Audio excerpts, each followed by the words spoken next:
tourism sector can go, but also issues of strengthened partnerships.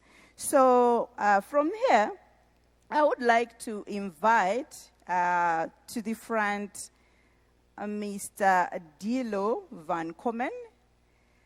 Mr. Dilo is your favorite Dutch travel specialist in Malawi.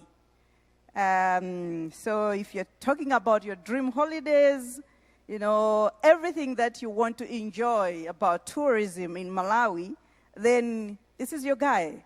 So he's going to at least, you know, give a testimonial of what it means to invest in Malawi, but also what are the challenges that he has faced, because he hasn't come to Malawi like last year.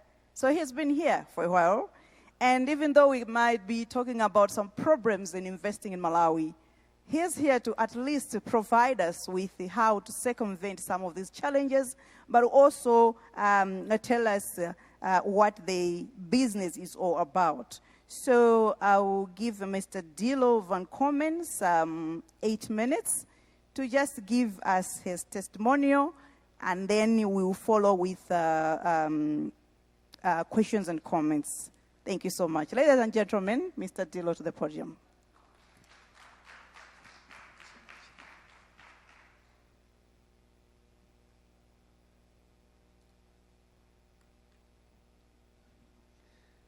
All right. Thank you very much. Good morning, esteemed guests, colleagues, friends, and even my landlord. When they call Malawi the warm heart of Africa, they're really not kidding. From the people to the weather, everything here is warm. I've even learned to appreciate a bit of a warm beer every now and then. My name is Dilo van Komen from Want to Travel Africa, and it's a great honor to address you all here today. Allow me to take you on a brief journey through my experience building a tourism business here in Malawi, which is a story of challenges, resilience, and indeed of warmth. 11 years ago, my best friend and business partner, Hessel, and myself embarked on an adventure in Africa. First as managers by accident at a small eco-lodge in South Africa. We were so experienced at that time that when the first guests started arriving, we were still running around to putting the chocolates on the pillows in the rooms. Thankfully, by the time that we moved to Malawi in 2019, we knew that it's not really about those chocolates. It's about offering warmth and hospitality. Although these chocolates are never really a bad thing, are they? Today we are a successful tour operator, welcoming Europeans and people from other kinds of nationalities to Malawi every year. On top of that, we proudly run Africa House and Mitengo House, which are two of the best lodges here in Lilongwe. And at Mitengo House, we're also busy preparing the opening of a new restaurant early 2025. Since March this year, so that's only been 8 or 9 months ago, we co-manage Kuti Wildlife Reserve in the Salima area. This 2,000-hectare gem is teeming with biodiversity that needs to be loved and protected. It's an ideal destination for ecotourism. We brought in 10 horses from South Africa to add horseback safaris to the bucket list activities that people can enjoy here in Malawi for both international visitors and domestic tourism as well.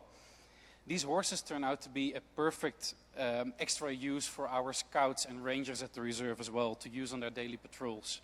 Unfortunately, every single day we face the harsh reality of wildlife poaching and deforestation. That's not only in Malawi, that's all over Africa and maybe even the whole world. But it's showing even more how important it is to protect these natural areas. I'm not really here to pitch, so I don't know if I'm allowed to say this, but if anyone is interested in acquiring some land bordering a nature reserve, it's perfect for agriculture and it would be a great buffer zone to help us protect the wildlife reserve. So let me know afterwards. Our journey has been shaped by the unique character of Malawi, which is a country with great potential for investment, especially in sustainable tourism. The moment we drove across the border into Malawi, we immediately felt at home, and that's a feeling we've never really had anywhere else before. Like any entrepreneur venturing into a new environment, we face challenges, of course. Infrastructure, although it is improving in the country, can still be unpredictable, impacting logistics and accessibility.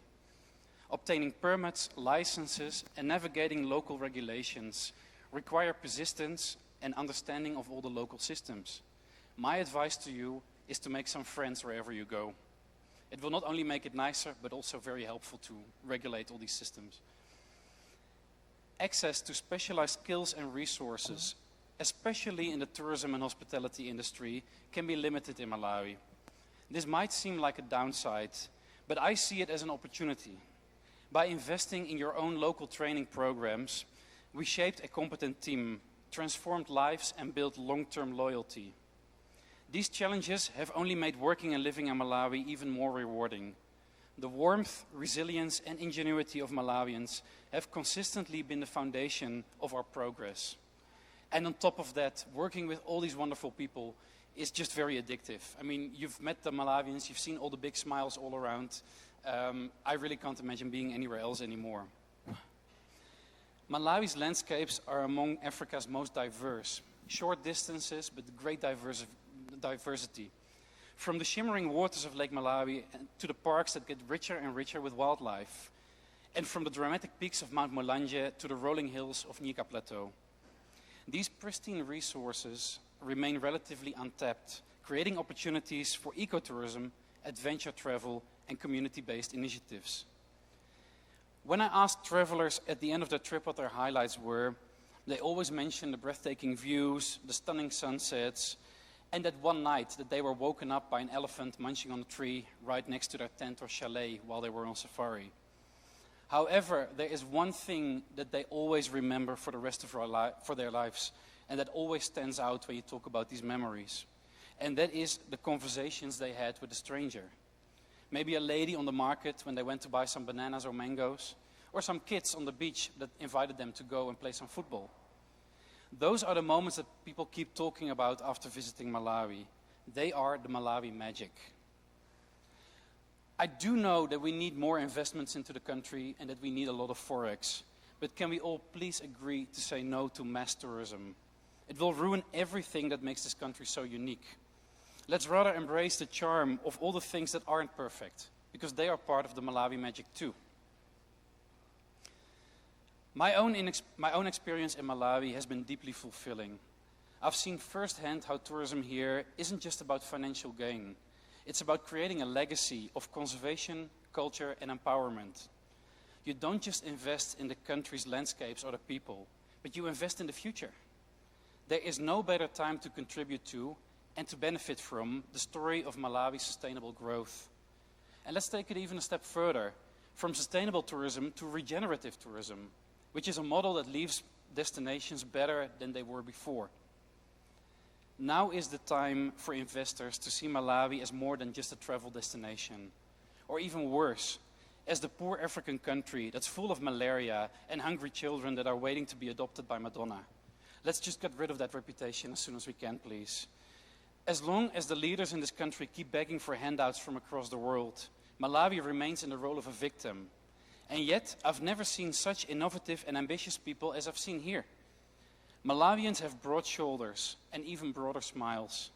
Let's give the people of the warm heart of Africa the respect they deserve by creating business and employment opportunities. Let's focus on trade and not on aid, especially for the youth. So many young people here have big dreams that deserve to become a reality. Malawi is a place for transformative partnerships, or for friendships even.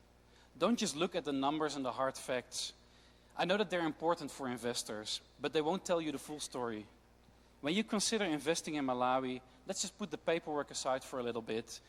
Go outside, out of these rooms, and breathe in the country's healthy air, and take a moment to listen to your heart. You either fall in love with Malawi or you don't. But when you do, there's no turning back. The numbers and the figures, they will come later, as long as you keep your open mind and allow yourself to be guided by your gut feeling. In Malawi, I found more than just a business opportunity. I found a calling to create something useful and something meaningful. For investors, Malawi offers a unique combination of a welcoming environment, untapped resources, and a chance to build not only a profitable venture, but a lasting legacy, to really make a difference. The challenges here teach resilience, and the opportunities ignite inspiration. So, like I mentioned earlier, I encourage all of you to look at Malawi not just with your business plan in hand, but with an open heart and a vision for a better future.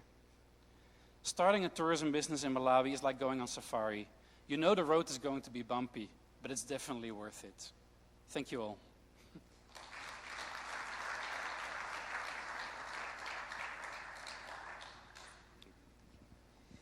Thank you so much. Ladies and gentlemen, another round of applause for Mr. Dilo.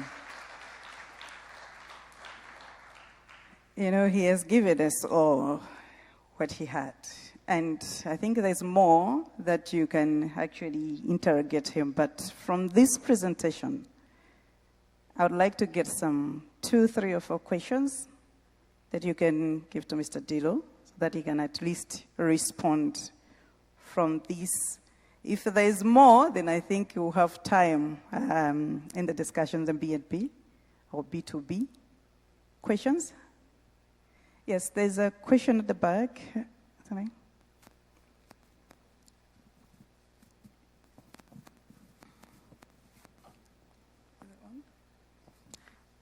Okay. Hi. I just wanted to ask, why should Malawi not develop a mass tourism strategy as we're facing an influx of, a decreased amount of forex shortages, we're facing a lot of inflation. So adopting a mass tourism strategy would help us with mitigating this. Okay, we'll get another question, maybe 3, and then Mr. Dilo will respond. Yes. Yeah. Hi, I just wanted to ask you, you mentioned about local training programs. Could you just say a little bit more, just give me more details of what?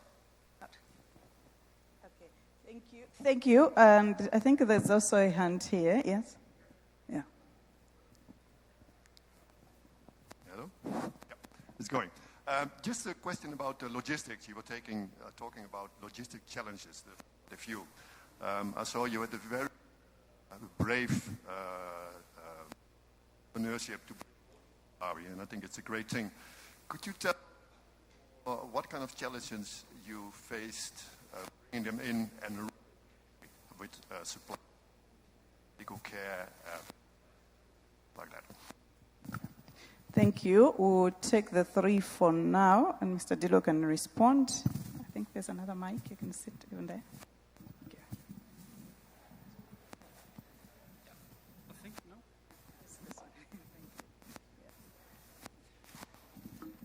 Thank you all for those questions. The first one about the mass tourism. Of course, there are many different opinions about everything, always. And if I listen to my heart, then mass tourism is not the way to go for Malawi. Yes, it will definitely help to bring in extra forex, which is much needed. But to me, it's only a short-term solution. If you even look at the infrastructure, I don't think the country is even ready for mass tourism. It depends maybe a little bit on the definition that you use for mass tourism. If you talk about the big buses full of people driving from A to B, taking pictures and then quickly going to the next destination again, like what's happening in a lot of places in the world. Malawi is very unsuitable for that. The road networks, the hotels, all of it is definitely not even there yet. So even if we want it, I don't think it's even possible at this moment, at least. On the other hand, I really feel that the charm of Malawi is in the uniqueness, the authenticity, the pure feeling wherever you go. Like, the chance that you have to meet real people, to go on safari without standing in line with 40 other vehicles to watch a lion or some elephants. Here in Malawi, you really feel special. And I don't think we should change that. I agree, we do need the forex. But I think if we keep building on ecotourism, if we keep creating more adventure travel, more community-based tourism experiences, we are going to grow that forex by bringing more and more visitors in. Because people in Europe, in my opinion, are getting tired of the mass tourism. Look at cities like Barcelona and Venice. They're even trying to chase away all the visitors now. So it can also get out of hand very quickly, and I would hate to see Malawi ruined by that. But of course, everyone is allowed to have a different opinion. And I hope that gives you a bit of an answer to your question. The other one was about those training opportunities. In that regard, Malawi is definitely growing a lot. Like in the last couple of years, I've seen a lot of progress on that side. There are organizations from outside, GIZ being a big one, offering training opportunities for people in the country, which I think is wonderful. The professional institutions like MIT, the Malawi Institute of Tourism, they're also growing and making a lot of progress. But it's a combination of that, what people learn in these places, and what you can offer as a company like yourself. Everyone brings their own experience, their own story. So what we really do is, like, you have to be actively involved in the company. And if you hire people that are not on the level that you want them to be, well, you can either decide, if there's an interview, you can decide to not hire them and keep looking, or you can hire them and give them the opportunity to grow within the company. We love working with young people. Like, we've had a lot of interns that eventually stayed with the company permanently. And it's so valuable to see that all these young, ambitious people who really want to learn, they're just looking for the right place to get these opportunities. And I think everyone can give it their own touch, but that's what we try to do. And it's nice to work together with others, in this case in the tourism industry as well, to see what they can learn through internships within other companies as well. The microphone wasn't working properly the whole time, so I hope I got your question right. But you mentioned the horses that we brought in from South Africa, and there were definitely some logistical challenges with that as well. First of all, with the MRA, you need to pay import duty on things that you import into Malawi. They didn't really know what a horse was. It's not really livestock, it's not really a safari vehicle. It's a little bit like of a mix in terms of the categories. Eventually we got it right, and people were very helpful in sorting that out. But you could see that it's still quite new in the country, and that makes it interesting. In terms of looking after them, it's a little bit of a nightmare, to be honest, because in terms of veterinary care, there's not much around in Malawi. Feeding them is something that you have to look after yourself. We have to grow our own grass. You can't just buy the bales of grass like you can in South Africa or in Europe. So all these things make it more interesting, and definitely in a positive way, because you learn to deal with the resources that you do have. And one of the good things is that people here are really good at thinking outside of the box and improvising. Thank you for that. Thank you so much. I think I can take one or more questions. Yes, can we have a mic here? I think you can sit. Thank you. I don't know if there's a representative from the ministry to hear more about the strategy around that, the first issue that was raised, the kind of tourist that we need in Malawi, the kind of mass tourism issue. Because in my view, and I think there are quite a few who share that view, what Malawi needs is high-value tourism, not volume of tourism. And I think for the reasons that you mentioned, you don't want a ton of people coming into the country. They enjoy the wildlife, they enjoy their nature, and actually they spend $45 because they're paying people in tracksuits and used shoes and that kind of tourism. We don't need that kind of tourism in Malawi. We need high-value tourism. We need to make sure, we need to hear from the government what's the strategy. I would like to